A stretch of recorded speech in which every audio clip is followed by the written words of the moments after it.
गांव के बाहर एक छोटी सी कुटिया में बाबा भारती रहते थे। उनके पास सांसारिक सुखों का अभाव था, परंतु उनके हृदय में प्रेम और करुणा का समुद्र लहराता था। बाबा भारती का सबसे प्रिय साथी था उनका घोड़ा सुल्तान।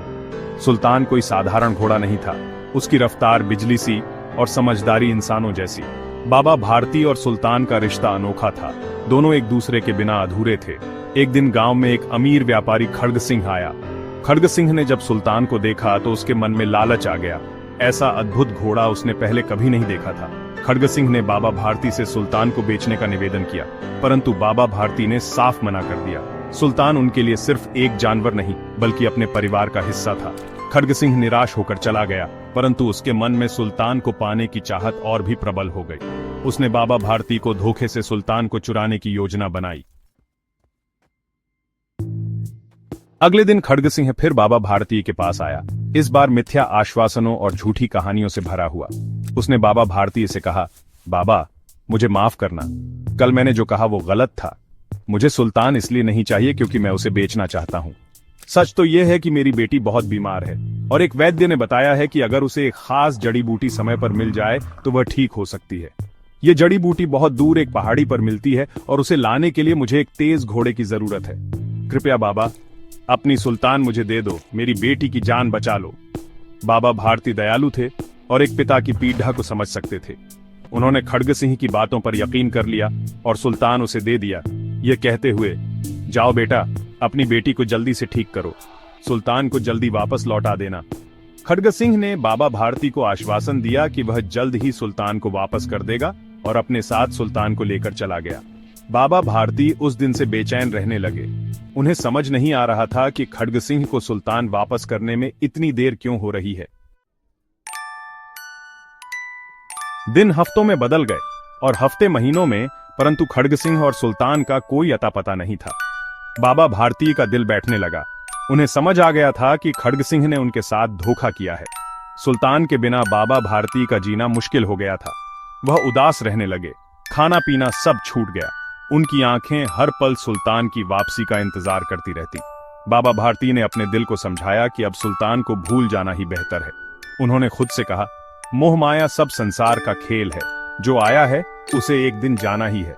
परंतु सुल्तान के साथ बिताए हुए पल बार बार उनकी आंखों के सामने घूमने लगते। उनकी यादें बाबा भारतीय के जख्मों पर नमक छिड़कने का काम करती।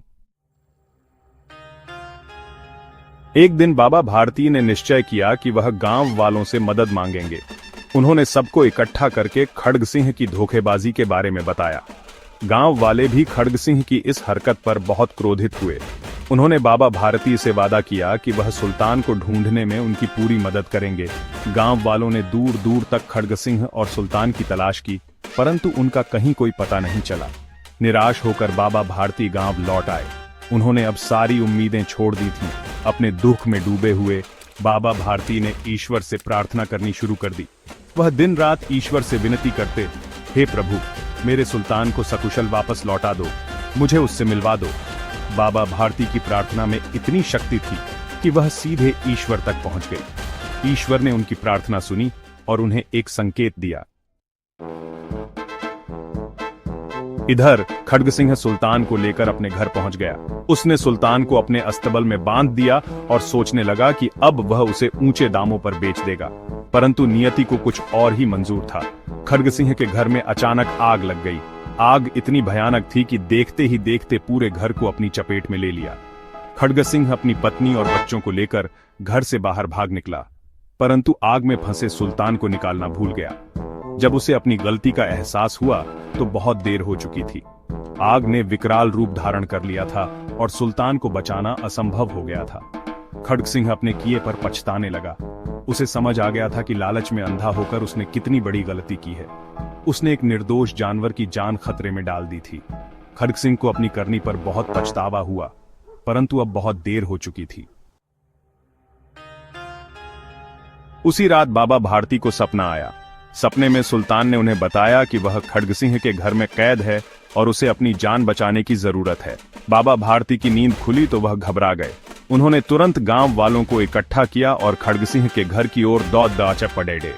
जब बाबा भारती और गांव वाले खड्ग सिंह के घर पहुंचे तो उन्होंने देखा कि पूरा घर आग की लपटों में घिरा हुआ है। खड्ग सिंह अपने परिवार के साथ घर के बाहर खड़ा रो रहा था। बाबा भारती ने हिम्मत करके आग में छलांग लगा दी और सुल्तान को बाहर निकाल लाए। सुल्तान को देखकर बाबा भारती की खुशी का ठिकाना नहीं रहा। उन्होंने सुल्तान को गले लगा लिया और उसके माथे को चूम लिया। खड्ग सिंह यह सब देख रहा था। उसे अपनी गलती का एहसास हो गया था। वह बाबा भारती के पास आया और अपने किए की माफी मांगने लगा। बाबा भारती ने खड्ग सिंह को क्षमा कर दिया। उन्होंने कहा, जाओ बेटा, जाकर अपनी जिंदगी संवारो, ईश्वर तुम्हें क्षमा करे। खड्ग सिंह यह सुनकर दंग रह गया। उसे उम्मीद नहीं थी कि बाबा भारती उसे इतनी आसानी से माफ कर देंगे। उस दिन उसे एहसास हुआ कि सच्चा धन दौलत नहीं, बल्कि नेक दिल और विनम्रता है। सुल्तान को वापस पाकर बाबा भारती की खुशी का ठिकाना नहीं रहा।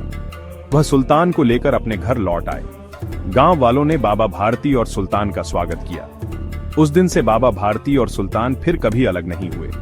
यह कहानी हमें सिखाती है कि प्रेम और विश्वास ही सबसे बड़ी ताकत है।